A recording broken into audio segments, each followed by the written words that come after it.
Okay, so for accounts, IG board chapter number 6 business documents we are doing. आपके book में section 2 में 2 chapters है. 6 is business documents, 7th is books of prime entry. मैं chapter number 6 करा रही हूँ which is business documents. Okay, तो देखो इजी करने के लिए मैं बोलती हूँ एक सेलर है, ऐसा डायग्राम बनाओ जल्दी याद होगा. तो सेलर है, वो गुड सेल कर रहा है किसको? बायर को या परचेजर को. सो जब गुड्स बेचता है, वो सेल करता है, वो तो उसके पास पैसे आने चाहिए और बायर के पास सामान जाना चाहिए. ये बेसिक लॉजिक है. But seller as a proof कि उसने सामान बेचा है, जरूरी नहीं है कि वो कैश ट्रांजैक्शन या वो क्रेडिट ट्रांजैक्शन भी हो सकता है, दैट इज उधार का ट्रांजैक्शन भी हो सकता है. तो व्हेन कोई भी सेलर सामान बेचता है तो एज अ प्रूफ कि भाई मैंने आपको सामान बेचा है क्रेडिट पे, वो एक डॉक्यूमेंट इशू करता है जिसको हम बोलते हैं इनवॉइस. लिखिए आप, एन इनवॉइस. इनवॉइस सिंपल भाषा में bill. N invoice is a document issued by seller. Seller का दूसरा नाम क्या हुआ? Supplier of goods. Issued by supplier या सेलर ऑफ गुड्स. अंडरलाइन करिए, ऑन क्रेडिट. दैट इज उधार पे सामान बेचा गया है, अभी तक पैसे नहीं लिए गए. यदि कैश का ट्रांजैक्शन होता तो बच्चों कैश बुक में चला जाता ना. उधार का ट्रांजैक्शन है. So invoice is a document issued by seller या supplier of goods on credit showing. क्या शो कर रहा है? शोइंग कितनी क्वांटिटी के गुड्स सेल किए गए हैं at what prices. So showing details of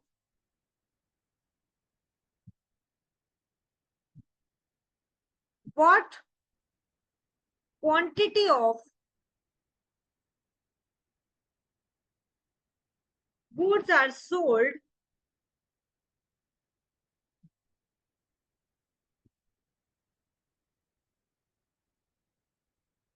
at what prices.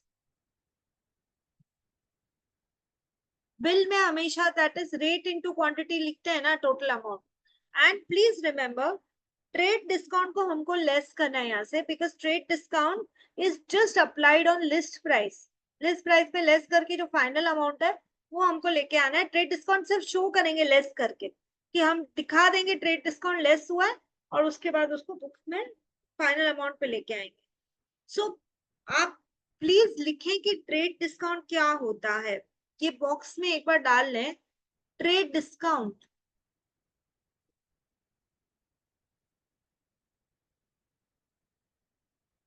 Very common question for 2 marks. Trade discount क्या है? It is a reduction in price, या लिस्ट प्राइस लिखो वो बेटर है. शॉपर स्टॉप में जा रहे हो, 4000 की जीन्स है, 50% ऑफ है, 2000 ही तो देने पड़ेंगे. तो लिस्ट प्राइस 4000 पे डिस्काउंट है. It is discount given on list price. क्यों दे दिया discount? It is a discount given on list price to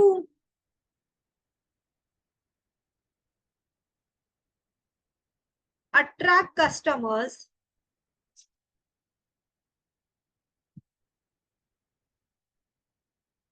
to attract customers and to increase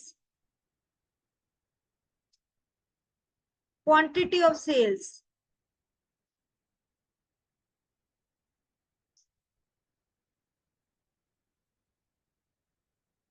तो डिस्काउंट को देखो, डिस्काउंट को हम और क्या बोल सकते हैं? Reduction in price.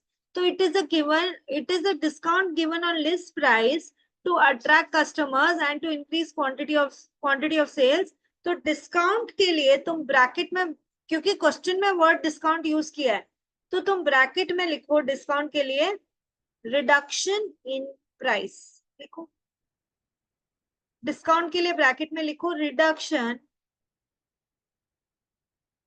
In price. Okay, तो सेलर हमेशा इनवॉइस इशू करेगा, बायर हमेशा इनवॉइस रिसीव करेगा। So buyer receives invoice and seller issues invoice. Theory नहीं पता तो सब क्या करोगे, थियोरी को तो ध्यान दो। Is trade discount recorded in books of accounts? No. आप एक और पॉइंट लिख सकते हैं ट्रेड डिस्काउंट में, it is never recorded in books of accounts. ठीक है, never recorded in books of accounts. अब एक It is invoice, recorded in the trade invoice, na? Trade discount is never recorded in books of accounts बोला। Invoice में हम show करते हैं, हम यदि शॉप करते हैं Hmm. तो हमको दिखता है ना, 4000 का सामान लेस 50% ट्रेड डिस्काउंट Hmm. 2000 में मिला, इट इज शोन। बट हम पे कितना करते हैं, ट्रेड डिस्काउंट लेस करने के बाद जो अमाउंट बचा वही पे किया ना हमने। सो हाँ, it okay. Is, it is, मैंने क्या बोला, बुक्स ऑफ अकाउंट्स। मैं घर आके ये बोलूंगी अरे मेरा कितना खर्चा हुआ आज, 4000 का लिस्ट प्राइस का जीन्स था, मैंने 50% ऑफ में 2000 में खरीदा, तो मेरे बुक्स ऑफ अकाउंट्स में परचेज 2000 का आएगा, ना कि 4000। समझ आ गया ना? हाँ, चलो, अभी इनवॉइस कैसे दिखता है और इस पे कैसे क्वेश्चन आता है उसकी बात कर लेते हैं। हाँ, एक एक अच्छा सा बड़ा सा बॉक्स बनाइए पेज को पूरा लेके, और हेडिंग डालिए इनवॉइस। अपनी लोकल भाषा में इनवॉइस मतलब क्या, बिल, है ना? तो इनवॉइस बनाएंगे, आपको इनवॉइस ड्रॉ करने के लिए आ सकता है, आपको इनवॉइस में मिसिंग फिगर्स भरने के लिए आ सकता है। तो इनवॉइस नंबर यहाँ पे right hand side top corner पे क्या होता है, इनवॉइस नंबर। यदि क्वेश्चन में बोला ये इनवॉइस नंबर है, तो उसको right hand side top corner पे आप डाल देंगे, देन इनवॉइस। ठीक है, उसके बाद एक एक पार्टी होगी सेलर, एक पार्टी होगी बायर। तो मैं जो भी चीज बोल रही हूँ, मेरा नाम तो बिल के टॉप पे ही आएगा ना, तो मैं जो हूँ सेलर, वो मेरा नाम इधर आएगा, सेलर का नाम इधर आएगा। यदि उसका एड्रेस दिया हुआ है तो उसका एड्रेस, उसका टेलीफोन नंबर, एवरीथिंग। कोई भी बिल उठा के देखो ना, टॉप पे जो नाम आता है वो जो बेच रहा है उसी का तो नाम लिखेगा वो। एंड जिसको बिल इशू किया गया, अब देखो इसका पोजीशन देखो कि कहाँ पर है। लेफ्ट हैंड साइड में यहाँ पे बायर का नाम आया है, लिखिए, बायर का नाम आया है। यदि उसका कोई एड्रेस दिया गया है तो वो तुम इधर लिख लो। Then what is important is, इसके जस्ट बैंग ऑन अपोजिट में डेट, कब का बिल है ये, कब की इनवॉइस है, प्रॉपर डेट भी तो लिखना जरूरी है। यदि तुमको पता ही नहीं कौन सी चीज कहाँ लिखते हैं, तुम इनवॉइस क्या खाक बनाओगे, तुमको प्लेसिंग तो पता होनी चाहिए ना, डेट। उसके बाद हमने कितना सामान बेचा, क्या बेचा, उसका क्या प्राइस था, उसका टोटल अमाउंट कितना हुआ, इसके लिए डबल लाइन ऐसे करिए। सबसे पहले क्वांटिटी, कितना क्वांटिटी में सामान बिका, देन क्या बेचा आपने। आप यदि शर्ट्स बेचते हैं तो आप बहुत कुछ बोल सकते हैं ना, कॉटन शर्ट, पॉलिएस्टर शर्ट, ये fabric shirt, white shirt, blue shirt, कितना कुछ। तो डिस्क्रिप्शन, कि आपके दुकान में उस आइटम को क्या बोला जाता है, डिस्क्रिप्शन। ठीक है, देन एक यूनिट का प्राइस क्या था, पर प्रोडक्ट का प्राइस क्या है। तो नेक्स्ट कॉलम आपका आ रहा है यूनिट प्राइस, एंड इससे नेक्स्ट कॉलम आ रहा है, जितनी भी क्वांटिटी है इनटू यूनिट प्राइस करोगे तो टोटल अमाउंट आएगा। मान लो मैंने खरीदा है, मैं बायर हूं और मैं आपसे खरीद रही हूँ 30 मीटर्स ब्लू क्लॉथ। तो लिखो यहाँ पे क्वांटिटी 30 मीटर्स। डिस्क्रिप्शन में मान लो ब्लू क्लॉथ, और जिसका हो सकता है कोई भी कोड वोड हो तो वो देंगे, तो वो लिख देंगे ब्लू क्लॉथ एंड पर मीटर का प्राइस उन्होंने डॉलर में दिया है, पर मीटर $15। ठीक है, तो मुझे जरा रेट इंटू क्वांटिटी करके बताइए, 30 मीटर्स इंटू 15 पर मीटर करके बताइए अमाउंट कितना हो गया। 450। तो अमाउंट में डाल दो 450। एंड सेकेंड चीज जो आपसे मैंने खरीदी है, उसको लिखिए 10 metre cloth which is a white cloth, तो लिखो वाइट क्लॉथ एट $10 पर मीटर। 10 मीटर क्लॉथ एट $10 पर मीटर। जरा बताना ये कितना हो रहा है। 10 × 10 इज 100। 100। तो टोटल अमाउंट कितना आता है मेरा, 510। क्या हाँ 550, सॉरी 550। अब the question is saying apply 5% trade discount, या लेट इट बी 10%। चलो अप्लाई 10% ट्रेड डिस्काउंट, तो मैं यहाँ पे करूंगी लेस 10% ट्रेड डिस्काउंट एंड 550 का 10% कितना होता है, 55। 55 लेस करके बताओ भाई फाइनल फिगर कितना आ रहा है।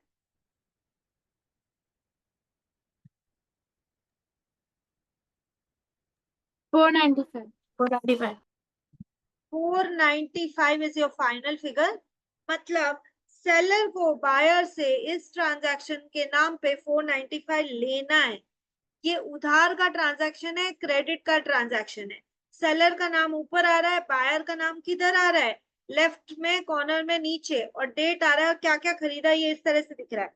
फिर लास्ट में यदि हर बिजनेस का अपना टर्म्स होता है, पे आपको पे with in 30 days, if you पे विद इन 30 डेज तो आपको मे बी हम 5% कैश डिस्काउंट और देंगे।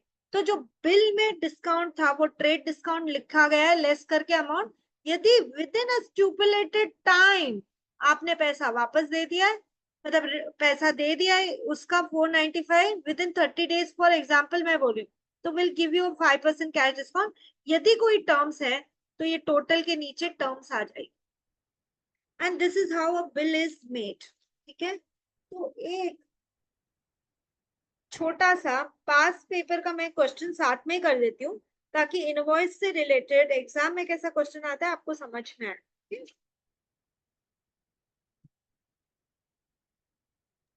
हाँ, मैं पहले वॉशरूम जाके आऊँ। हाँ जाओ। मैम मेरे को मालूम है कैसे आएगा पास पेपर में क्वेश्चन।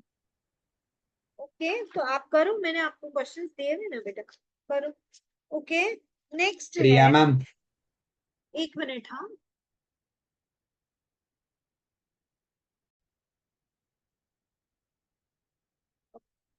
तो क्वेश्चन है, चलो एक पहले अपन फटाफट फॉर्मेट बनाते हैं। सेलर का नाम दिया है उन्होंने डब्लू, डब्लू ट्रेडर्स, ये सेलर का नाम। तो यहाँ पे बीच में आ जाएगा W traders, and just arrow करके लिख रही हूँ कि ये सेलर है। ठीक है, बायर का नाम दिया है इन्होंने एस ट्रेडर्स, तो यहाँ पे आएगा एस ट्रेडर्स, ये है बायर। मैं एरो करके इसलिए लिख रही हूँ आपको प्लेसिंग समझ में आए। ठीक है, सामान बेचा है आपने 13 अप्रैल को, वॉट एवर ईयर जो भी है लिख लेना। तो 13 अप्रैल डेट इधर आ जाएगी, डबल लाइन डालो।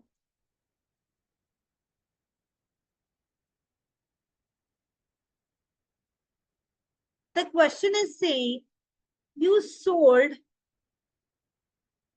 5 lakh shirts at the rate of $100 each।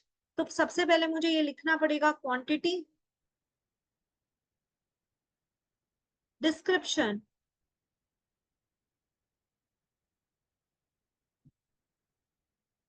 Unit price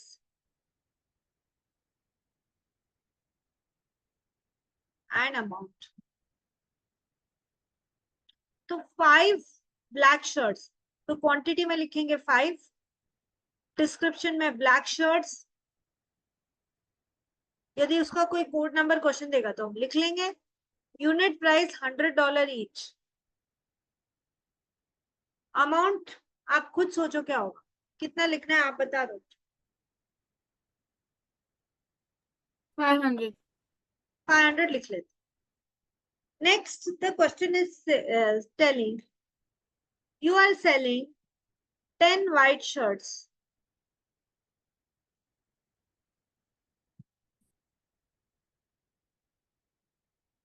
at $200 each। तो ये 10 white shirt $200 each मतलब 1000. 2000। okay, the question is saying apply 10% TD, that is apply 10% trade discount। यदि बोला है तो अप्लाई करना है 10% TD। तो पहले स्टेप में तो पहले टोटल तो कर ले कि भाई टोटल कितना है। तो that comes up to, total comes up to 2500। ठीक है, 10% TD डालने बोला है तो लिखो लेस 10% TD मतलब ट्रेड डिस्काउंट।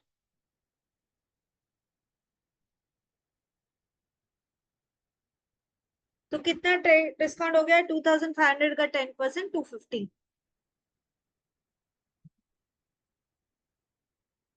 जरा लेस करके बताना 2500 माइनस 250 2250. 2250। तो अपना फाइनल फिगर जो आएगा कितना आ जाएगा 2250। आप प्लीज लिख ले इधर 2250 2250। And this is how a invoice is made. I hope आपको समझ में आया होगा इनवॉइस कैसे बनाना है। नाउ टर्म्स नहीं है इसमें। टर्म्स यदि क्वेश्चन में गिवन है कि है ना से give 2.5% cash discount if paid by so and so date, यदि कोई क्वेश्चन बोल रहा है ये टर्म्स है तो लिख देंगे, नहीं है तो छोड़। Next, now very important concept debit note and credit note. तो चलिए इसके साथ हम आगे बढ़ते हैं। Debit note and credit note दो चीजें हैं, डेबिट नोट क्रेडिट नोट। तो हम लिखते हैं पहले debit note and credit note. Theory में भी तो आता है तो क्यों ना हम लिख ही लें अपने हाथ से क्रेडिट नोट। बायर के पास जब गुड्स रिसीव हुए तो बायर को समझ में आया अरे ये तो फॉल्टी गुड्स हैं, या मैंने व्हाइट शर्ट मांगा था उसकी बजाय ब्लैक बेच दिया, या ओवर चार्जिंग कर दिया। तो बायर जब रिक्वेस्ट कर रहा है सेलर को अरे आपसे गलती हो गई है प्लीज इसको ठीक करें, तो बायर सेलर को क्या इशू करेगा डेबिट नोट। तो डेबिट नोट के लिए प्लीज प्लीज लिखना स्टार्ट करिए।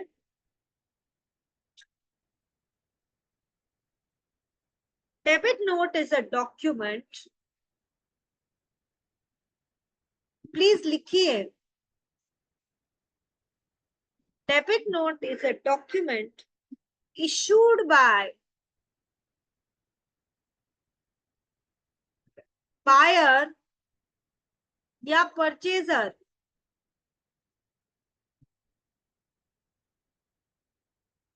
of goods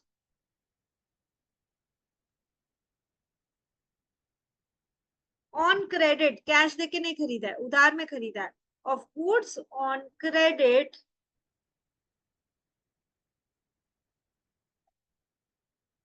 requesting the seller, requesting the seller reduction in invoice received।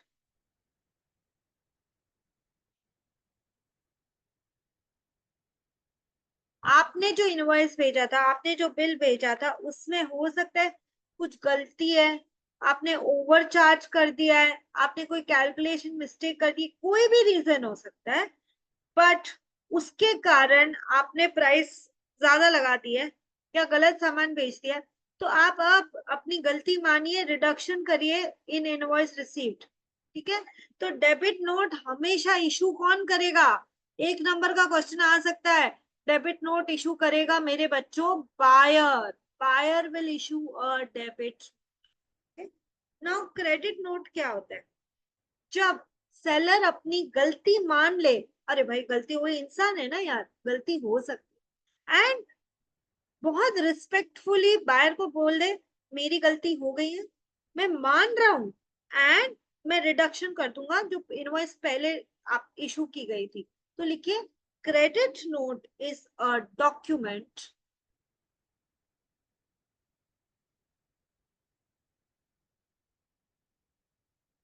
issued by seller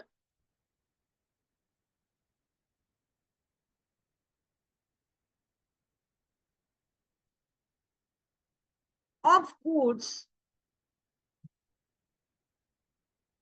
on credit। बच्चों ये उधार की सेल्स है, कैश की नहीं। पहले सेल्स उधार की गई थी। So credit note is a document issued by seller of goods on credit to notify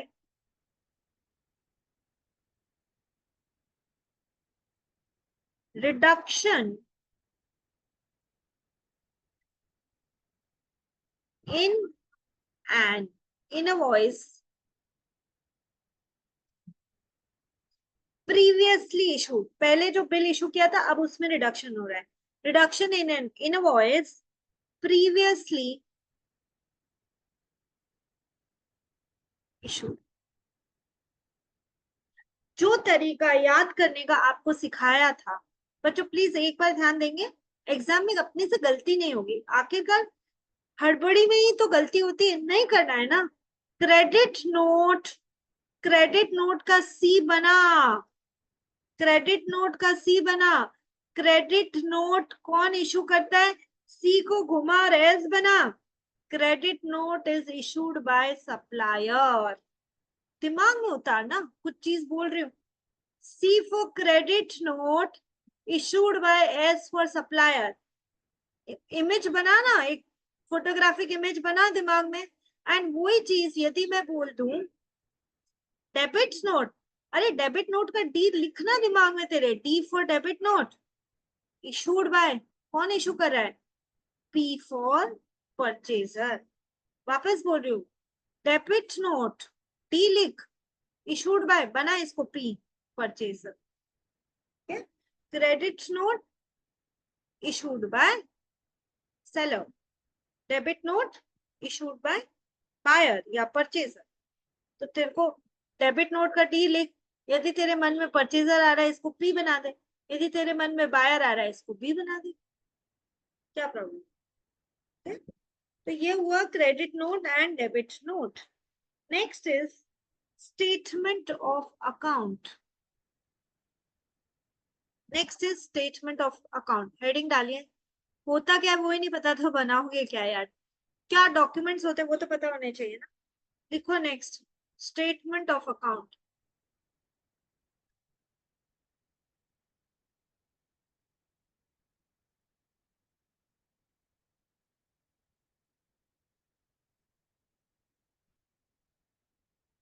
मान लीजिए मैं सेलर हूं और आप मुझसे रेगुलर सामान खरीदते हैं, एक महीने में कितनी बार खरीदा होगा आपने?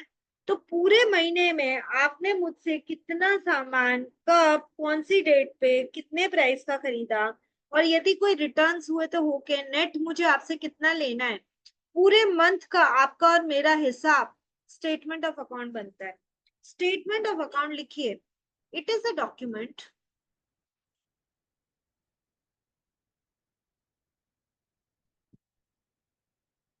Issued by the seller. Seller को पैसे लेने की चिंता है वापस, वो बायर को भेजेगा पूरे महीने में ये सामान खरीदा, ये रिटर्न है, अब नेट इतना पैसा देना है तुझे मुझे। So statement of account is a document issued by the seller of goods, bye the seller of goods, उधार की सेल्स की बात हो रही है, कैश सेल में तो पैसा आ गया, फिर क्यों याद रखना है उसको? उधार की सेल से तभी तो उसको याद रखना है ना। तो statement of account is a document issued by the seller of goods on credit to summarise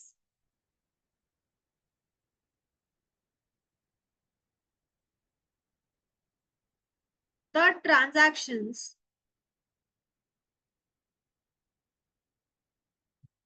for the month.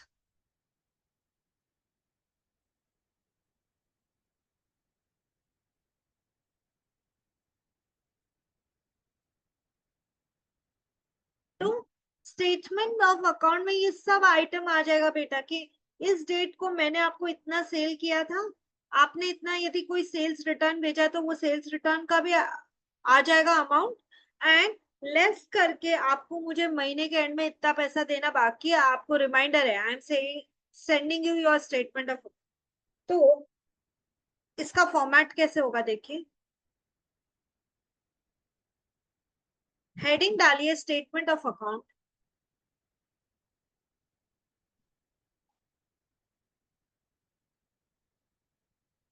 Seller है, आप तो सेलर हो तो आपका नाम ऊपर ही आएगा सेलर, उसका नाम, उसका एड्रेस, सब कुछ। इशू कर रहे हो आप बायर को तो बायर का नाम इधर। Date is very important, month के एंड में बेच रहे हैं तो अप्रैल है तो मान लो 30th April, whatever year it is, तो whatever year it is, ठीक है। अब बोलिए इसका फॉर्मेट देखिए, डेट, रेफरेंस, पहले इनवॉइस में सारा रेफरेंस मिलेगा ना कि इस डेट को इतना सामान बेचा गया था, reference, debit credit and balance.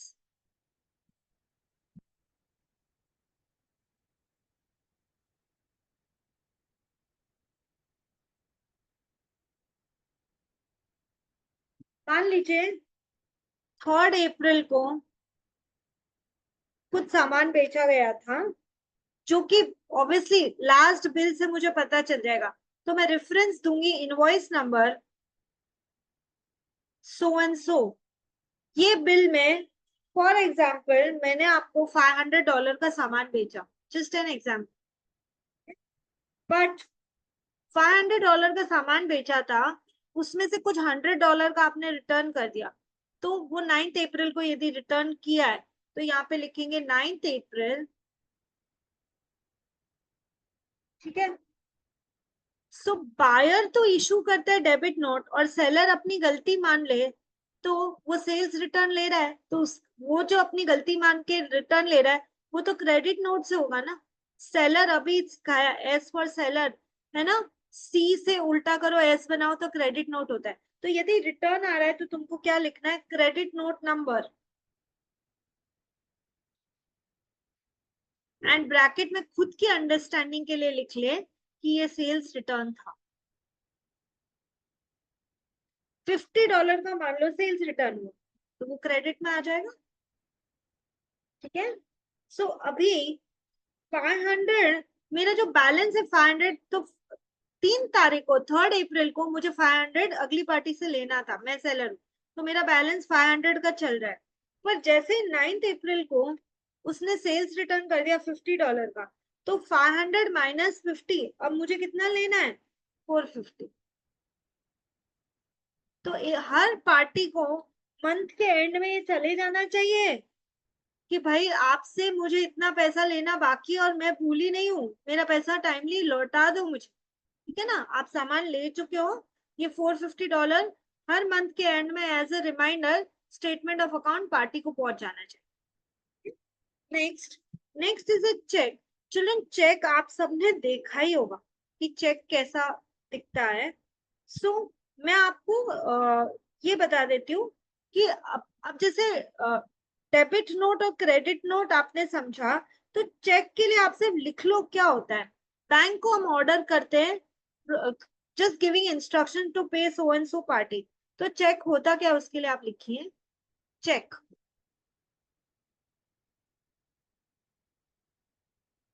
It is a written order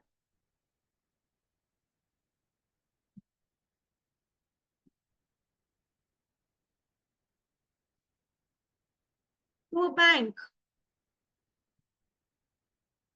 जिस भी बैंक में आपका अकाउंट है उस बैंक को आप इंस्ट्रक्शन दे रहे हो कि मेरे अकाउंट से ये पैसा निकाल के सो एंड सो अकाउंट में डालो या किसको दो, वट एवर, जिसका भी चेक पे नाम रिटन है. It is a written order on a bank to pay a stated sum of money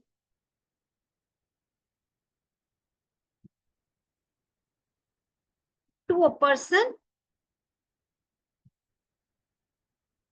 or business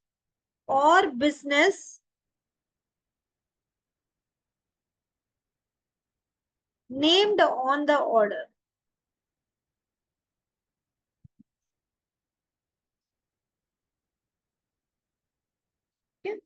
तो चेक में आप डेट देखेंगे, जिसको पैसा देना है उसका नाम अपन लिख देते हैं, जितना पैसा देना है वो वर्ड्स में भी लिखते हैं, फिगर्स में भी लिखते हैं, एंड चेक के नीचे सब डिटेल्स रहती है, डेट भी लिखेंगे, चेक को साइन भी करना पड़ता है, चेक नंबर, ब्रांच का कोड, अकाउंट नंबर, वो सब एक चेक पे रहता है.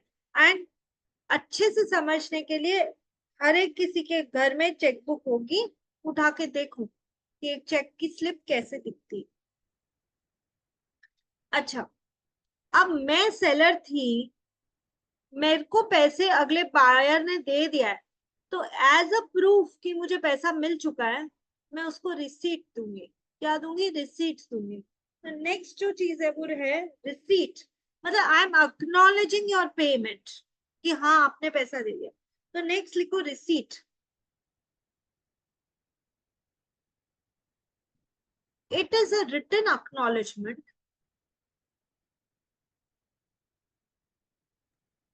मैम रिकॉर्डिंग सेव कर दो, एक हाँ ही मिनट रुकिए. वो अपने आप सेव होगी. It is a written acknowledgement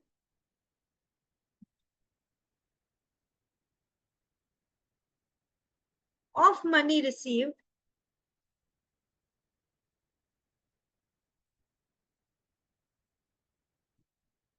and acts as proof of payment.